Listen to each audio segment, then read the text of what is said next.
Pak Muzamil, kan dalam diskusi kita yang lalu-lalu sudah dijelaskan Pak Muzamil bahwa Habib itu adalah orang yang nasabnya atau keturunannya Rasulullah Muhammad SAW. Iya, iya. Nah sekarang kalau nasab atau keturunan yang dimaksud itu kan level biologi apa level ya biologis, antropologis, kultural gitu ya, atau level ruh atau level Nur. level nur kan begitu. Iya, Nah, kalau pakai level jasad, belum tentu saya turunan Rasul, belum tentu juga bukan, kan harus diselidiki kan. Iya, gitu iya, ya. betul. Gitu ya. Iya. Yang pasti saya ngasak kalau bahasa Jawanya, saya itu pengasong Pak. Pengasong itu orang yang cari ilmunya itu dari sisa-sisa orang yang panen di sawah itu saya Iya. nguntit di belakangnya untuk mencari Yang tertinggal. yang tertinggal. Betul, iya. Jadi kalau makom saya itu makom ngasak gitu, Ngasak. makom pengasong. Iya, iya. Nah, kalau pakai level 2-3 berarti tidak seorang pun yang tidak Habib dong. Iya. Jadi Habib Hilmi. Zamil, Habib Hilmi gitu, Iya. Habib Ainun gitu. Iya. Karena tidak seorang pun yang tidak merupakan cipratan atau pecahan dari roh Allah Iya. yang memusat pada Muhammad pada penciptaan pertama. Iya. Dan itu diwujudkan melalui cahaya. Jadi kita semua kan, sebagaimana Sabrang menjelaskan, kan kita semua ini punya memori biologis, punya memori historis, punya memori gen, punya memori DNA, punya memori cahaya, Betul. kan begitu. Jadi kita semua Habib berarti ya, Dari dimensi 2 ke 3. dimensi kedua ketiga Iya, kita semua iya. Habib. Betul. Maka kenapa kita itu ketika Islam disentuhkan kepada kita mesti ada respon, asalkan disampaikan dengan cara yang baik. Gitu ya.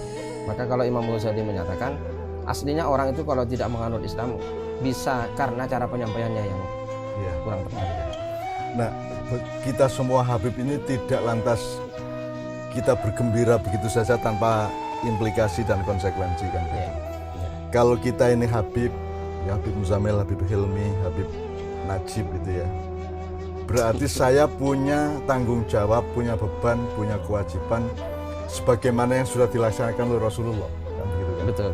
Jadi saya juga harus berusaha untuk menjadi manusia yang siddiq, amanah, tabligh, fatwanah, kan begitu. Ya. Dengan pemahaman-pemahaman yang bisa berbeda-beda tapi esensinya mudah-mudahan tetap sama.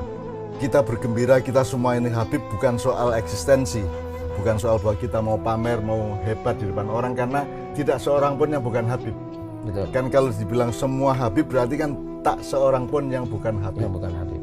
Gitu. Nah, jadi itu berarti kalau masing-masing menyangga hikmah atau makna atau ilmu dari yang disebut Habib itu kan berarti kita tidak boleh sedikit pun tidak mencintai yang lain.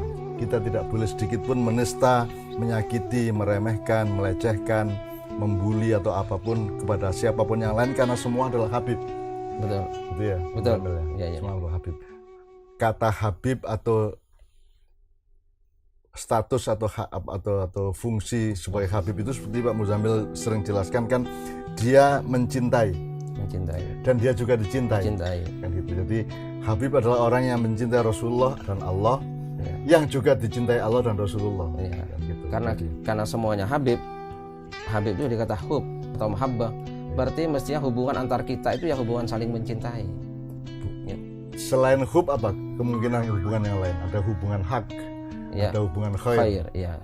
Nah. Tapi kalau kita sudah menyatakan semua orang itu min nuri Muhammad dan yang dari Nur Muhammad itu Habib, berarti kita Jadi kita punya tanggung jawab untuk tidak sekalipun kita boleh berlaku tidak menyayangi atau tidak mencintai apapun dan kepada siapapun. Betul, ya. Terutama Allah, Rasulullah, alam semesta dan sesama manusia kan. Iya. Saya itu senang sekali karena di Indonesia ini Habibnya tidak terbatas banyaknya. Betul. Gitu? Iya. Jadi di Jakarta banyak, di Jogja banyak, di Surabaya banyak, di Madiun, di Semarang, di Makassar, di mana-mana banyak Habib. Betul. Bahkan di setiap kabupaten saya tidak bisa menemukan yang tidak ada Habibnya. Betul. Bahkan sampai ke setiap kota itu ada Habib semua. Jadi Iya. ada orang-orang yang keturunan Rasulullah baik secara jasad, secara roh maupun secara nur ya. Iya.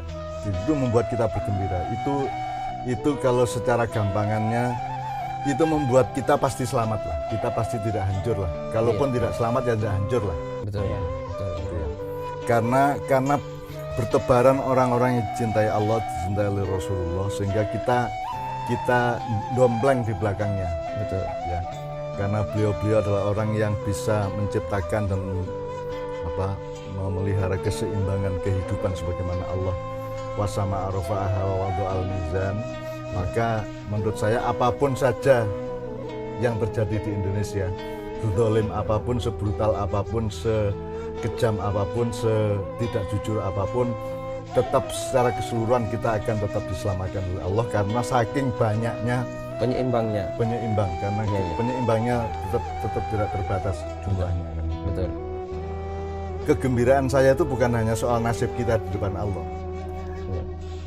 Kan kalau Habib turunan Rasulullah, apalagi turunan roh Rasulullah, apalagi turunan Nur Muhammad ya. Gitu ya.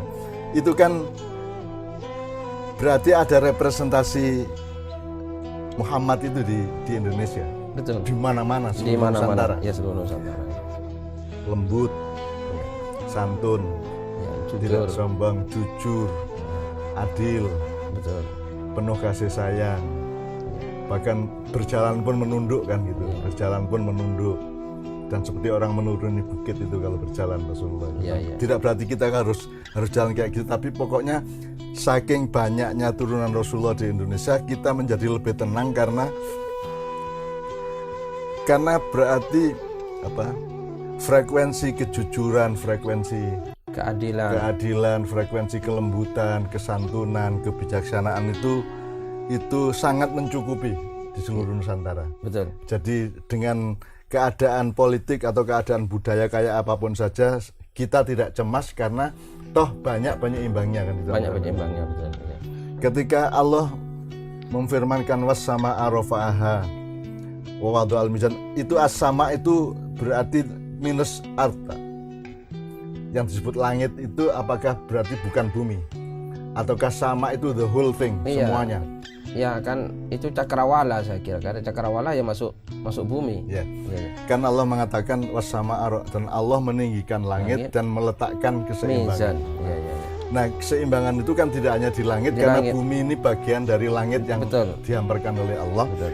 Berarti banyaknya turunan Rasulullah ini pada 3 level tadi itu berarti adalah salah satu rezeki Allah kepada bangsa Indonesia, bahwa kita akan tetap diletakkan di dalam posisi keseimbangan zaman, keseimbangan nilai, keseimbangan kehidupan, keseimbangan segala macam gitu kira-kira. Betul.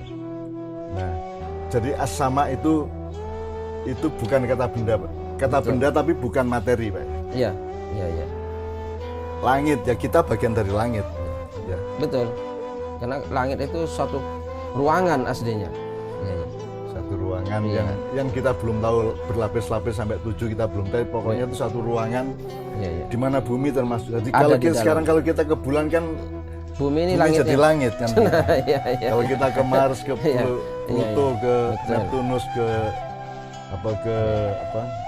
Jupiter dan sebagainya kan bumi termasuk langit. Termasuk langit. Iya. Sehingga sesungguhnya Allah meninggikan langit itu rafa'aha loh, Pak.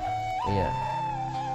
Was-sama'a rafa'aha. Jadi Allah sendiri menjunjung langit itu. Iya. Artinya bukan Allah meletakkan. Kalau meletakkan wado'aha. Tapi ini rafa'aha. Iya. Jadi Allah itu begitu menghormati makhluknya sehingga Allah meninggikan atau menjunjung. Iya. Was-sama'a rafa'aha, bukan wado'aha. Tapi rafa'aha. Baru wado'al mizan, baru yang ditinggalkan diletakkanlah keseimbangan atau neraca itu. Nah, neraca ini kan bisa segala macam arti. Neraca budaya, neraca politik, neraca dagang, neraca uang, neraca psikologis, neraca segala macam. Dan Allah menjamin bahwa Allah sendiri yang meletakkan keseimbangan itu. Nah, itu kita temukan di Indonesia bahwa ternyata memang banyak sekali keturunan Nur Muhammad, Ruh Muhammad maupun Muhammad bin Abdullah di Indonesia. Jadi kita bersyukur dan kita optimis. Berarti lembut lah orang di mana-mana, saling lembut satu sama gitu ya.